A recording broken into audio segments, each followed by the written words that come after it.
Life is a gift. Ang buhay natin ay isang biyaya at regalo na galing kay God. Therefore, dapat lahat tayo maging blessing at regalo sa ibang tao. Paano gagawin yon? Unang-una sa trabaho natin. Pangalawa, doon sa mga relationships natin. Lalong-lalo na ang pag-uusapan natin ngayon, yung romantic relationships. And ang tanong natin ngayon, paano ko malalaman kung ready na ba ako sa isang romantic relationship? May isang dalagang lumapit sa akin minsan. Sabi niya, no, kaganda-gandang dalaga, sabi niya, "Kuya, nalaman ng parents ko na may boyfriend ako. Sabi nila hindi pa daw ako ready sa isang relationship kaya pinagbe-break kami." Paano ko nga ba malalaman kung ready na ako sa relationship, no? Ang sabi ko naman, siguro alam nila dahil parents know best. Baka nga naman hindi ka pa talaga ready. Kuya, feel na feel ko na siya na talaga. Well, sabi ko, hindi naman lahat na nararamdaman mo ay tama. Unang-una, alam mo ba ang pangarap niya sa buhay?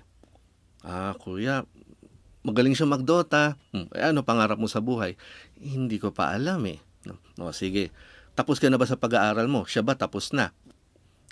Kuya, nag-drop out siya. Ako, tinatapos ko pa lang yung high school ko. O, sige. Tumutulong ka ba sa bahay?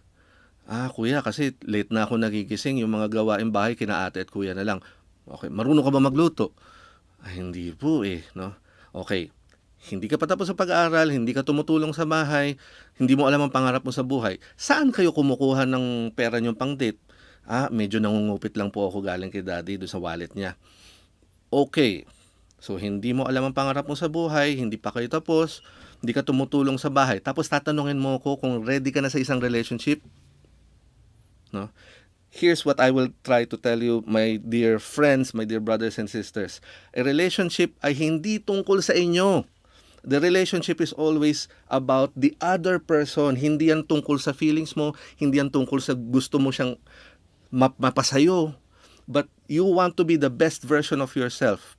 Tandaan nyo yan. You are supposed to be a blessing to that person you love. Kaya anong gusto mong gawin? You want to give the best version of yourself. Yang paggawa ng gawaing bahay, yung pagtatapos ng pag-aaral, paghahanap ng trabaho at pagkakaroon ng pera para lang doon sa future ninyo.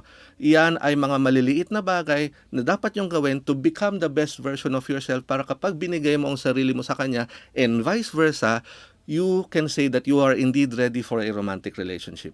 Ako si Kuya AJ, Real Talk, usapang love, sex at relationships. Till next time, see ya!